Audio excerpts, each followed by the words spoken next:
Hi, I'm Christy Smith. I teach humanities at Jefferson Middle School. Welcome to Open House.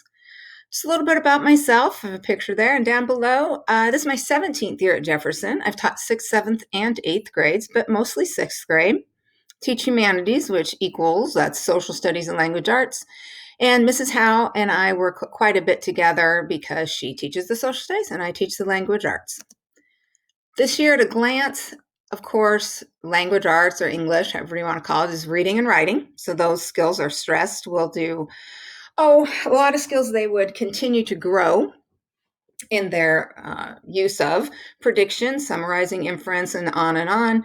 I'll teach those skills through nonfiction, fiction, short stories, articles, novels, all sorts of things. And then the writing program, some kids may have done this in elementary school, but step up to writing. And 6 traits are the primary writing curriculum. So for the SBA, don't know if we're having it this year, but we usually teach some things that are geared towards the SBA. But I always tell parents I don't feel badly about that because those skills we do teach that would prepare them for the SBA are also skills they need. So, for example, if a student needs to learn how to write an explanatory essay, well, they still need to know that in 7th grade and 8th grade and high school and beyond that. It's the same basic structure. They just get better and better at it each year.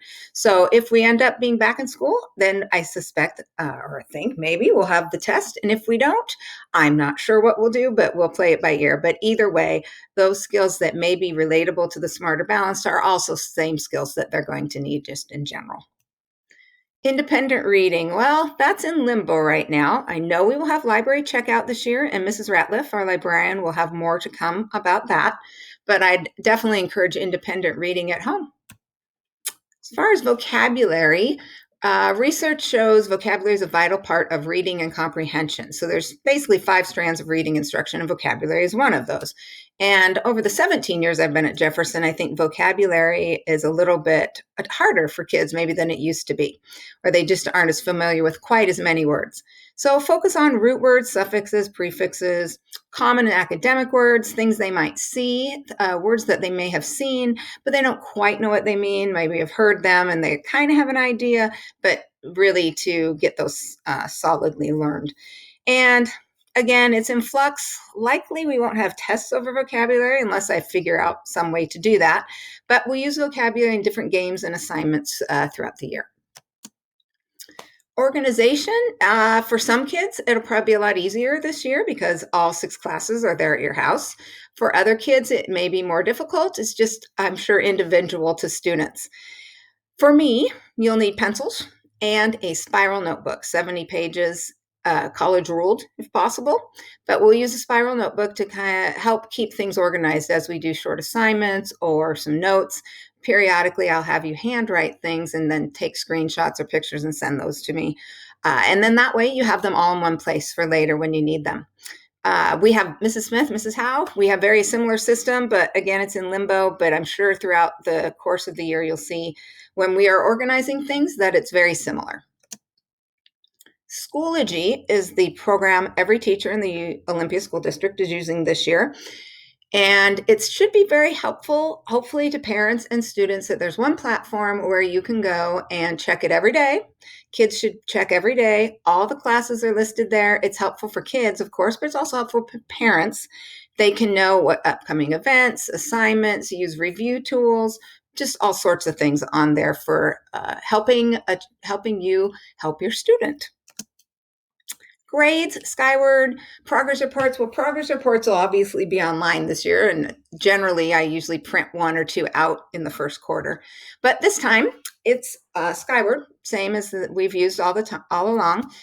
It's updated often. Late work sometimes will take a few days to get in there, especially with everything being on computer and sent. So if something was due, say, on a Monday and a kid turned it in on Thursday, I would definitely get that graded and put in the grade book. It just might not be Thursday afternoon. It might be Sunday or something like that. In the first 2 weeks, students will get their own Skyward passwords if they do not already have them. There won't be, for myself at least, there won't be grades in there the first day of school or anything. So they have some time to learn Skyward. What's the difference? Well, Skyward's great, but it's after the fact. Schoology is proactive.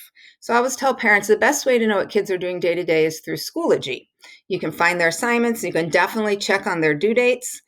Sixth graders are learning organization, and that's a very, very big thing for them. They're gone from being in an elementary school with sometimes just one teacher or a few teachers into 6 periods a day, and even though it's online, it's still juggling 6 different classes.